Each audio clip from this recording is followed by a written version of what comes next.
Mr. President, no man thinks more highly than I do of the patriotism as well as the abilities of the very worthy gentlemen that have just addressed this House.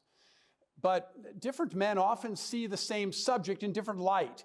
Therefore, I hope it will not be thought of as disrespectful to these gentlemen if, entertaining as I do opinions of a character very opposite to theirs, I shall speak forth my sentiments freely and without reserve. This is no time for ceremony. The question before this House is one of awful moment to this country. For my own part, I consider it as nothing less than a question of freedom or slavery. And in proportion to the magnitude of the subject ought be the freedom of the debate. It is only in this way we can hope to arrive at the truth and fulfill the great responsibility which we hold to God and to our country.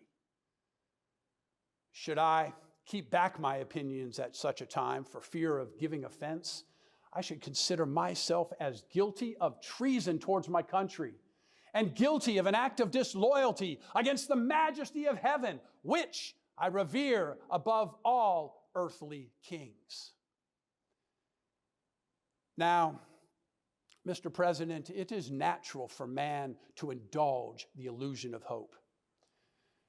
We are apt to shut our eyes to the painful truths, listen to the song of the siren until she transforms us into beasts. But is this the part of wise men, engaged in a great and arduous struggle for liberty? Are we disposed to be among those who, having eyes, see not, or having ears, hear not the things which so nearly concern our temporal salvation?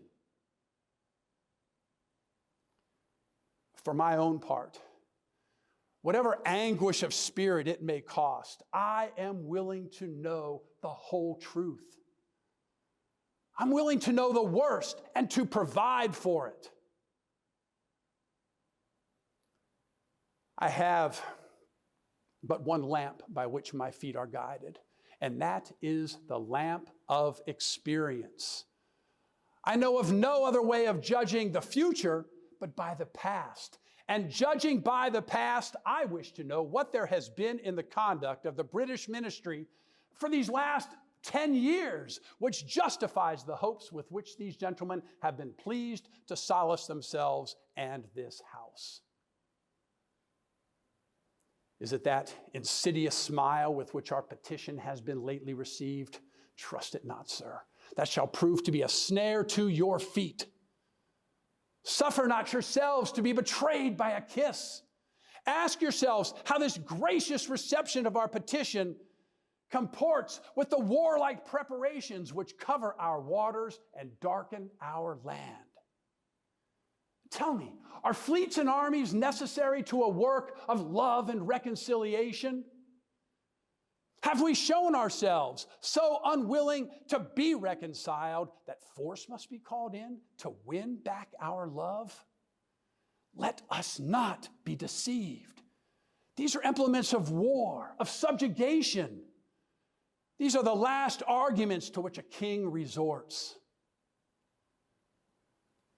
Now I ask, gentlemen, sir, what means this martial array if its purpose be not to force us into submission?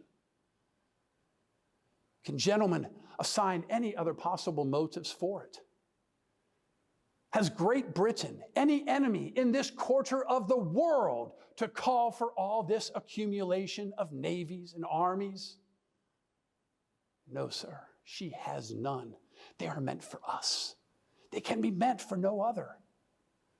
They are sent over to bind, to rivet upon us those chains which the British ministry have been for so long forging. And what have we to oppose them?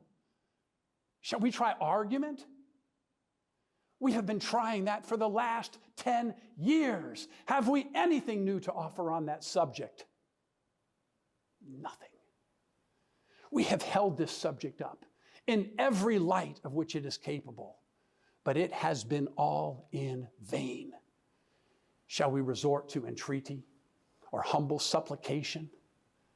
What terms shall we find which have not been already exhausted? Let us not, I beseech you, let us not be deceived any longer. We have done everything that could be done to avert this storm which is now coming on. We have petitioned. We have remonstrated. We have supplicated. We have prostrated ourselves before the throne and implored its interposition to arrest the tyrannical hands of the ministry and parliament. Our petitions, they've been slighted. Our remonstrances have produced additional violence and insult. Our supplications, they've been disregarded. We have been spurned with contempt from the foot of the throne. In vain, after these things, may we indulge the fond hope of peace and reconciliation. There is no longer any room for hope. If we wish to be free, if we mean to preserve unviolated these inestimable privileges for which we have been for so long contending, if we mean not basely to abandon the noble struggle in which we have been for so long engaged, we must fight. I repeat that. We must fight. An appeal to arms and to the God of hosts is all that is left us.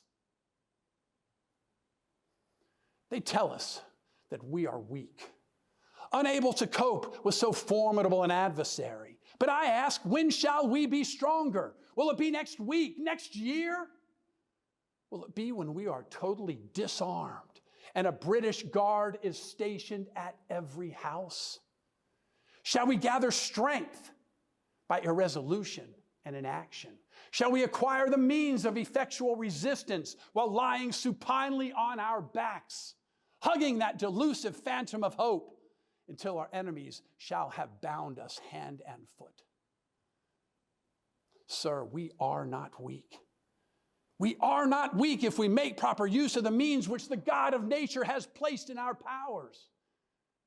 3 millions of men armed in the holy cause of liberty, and in such a nation as that which we possess, these men are invincible against any force the enemy shall send against us. Besides, we shall not fight our battles alone. There is a just God who presides over the destinies of the nations, and he will raise up friends to fight our battles for us.